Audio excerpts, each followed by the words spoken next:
Hello ನಮಸ್ಕಾರ. ನಾನು Ravi's the seller. ಎಷ್ಟೊಂದು ಜನ ಕೇಳ್ತಿದ್ರು ನಾನು ಶಿಪ್ಪಲ್ಲಿ ಏನು ಕೆಲಸ ಮಾಡ್ತೀನಿ ಅಂತ. ನನ್ನ ಡೆಸಿಗ್ನೇಷನ್ ETO ಅಂದರೆ ಎಲೆಕ್ಟ್ರೋ ಟೆಕ್ನಿಕಲ್ ಆಫೀಸರ್ ಅಂತ.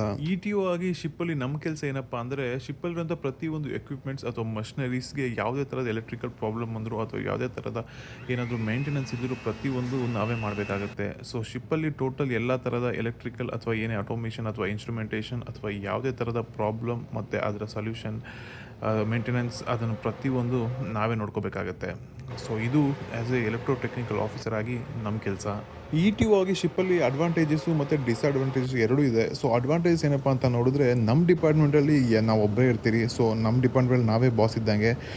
ನಮಗೆ ಎಲೆಕ್ಟ್ರಿಕಲ್ ರಿಲೇಟೆಡಾಗಿ ಯಾರೂ ಬಾಸ್ ಅಂತ ಇರೋಲ್ಲ. ಯಾಕಂದರೆ ನಾವು ಒಬ್ಬರೇ ಶಿಪ್ಪಲ್ಲಿ ಆಸ್ ಎ ETO ಆಗಿರ್ತೀರಿ. ನಮ್ಮ ಮೇಲ್ಗಡೆ ಚೀಫ್ ಇಂಜಿನಿಯರ್ ಇರ್ತಾರೆ. ಇನ್ನೊಂದು ಅಡ್ವಾಂಟೇಜ್ ಏನಪ್ಪ ಅಂದರೆ ETO ಆಗಿ ಫಾಸ್ಟ್ ಪ್ರಮೋಷನ್ನು. ನೀವು ಕೆಡೆಟ್ಶಿಪ್ಪಿಂದ ಸ್ಟಾರ್ಟ್ ಮಾಡಿದ್ರೆ ಆಲ್ಮೋಸ್ಟ್ ಒಂದು 2 ಅಥವಾ 3 ಇಯರ್ಸಲ್ಲಿ ETO ಆಗಿಬಿಡ್ಬೋದು. ETO ಆದಮೇಲೆ ಮುಂದೆ ಯಾವುದೇ ಪ್ರಮೋಷನ್ ಇರೋದಿಲ್ಲ. ETOನೇ ಲಾಸ್ಟ್ ಪೊಸಿಷನ್ನು ಶಿಪ್ಪಲ್ಲಿ ಎಲೆಕ್ಟ್ರಿಕಲ್ ಡಿಪಾರ್ಟ್ಮೆಂಟಲ್ಲಿ. ಡಿಸ್ಅಡ್ವಾಂಟೇಜ್ ಏನಪ್ಪ ಅಂತ ನೋಡೋದಾದ್ರೆ ಹೇಳ್ದಂಗೆ ಅಡ್ವಾಂಟೇಜು ಅದೇ ಡಿಸ್ಅಡ್ವಾಂಟೇಜ್ ಕೂಡ ಆಗುತ್ತೆ. ETO ಆಗಿ ಲಾಸ್ಟ್ ಪೊಸಿಷನ್ ಅದೇ. ಅದ್ರ ಮೇಲೆ ಯಾವುದೇ ಪ್ರಮೋಷನ್ ಇರಲ್ಲ. ಒಂದ್ಸರಿ ನೀವು ETO ಆದರೆ ಲೈಫ್ ಲಾಂಗು ಬರೀ ETOನೇ ಆಗಿರಬೇಕಾಗುತ್ತೆ.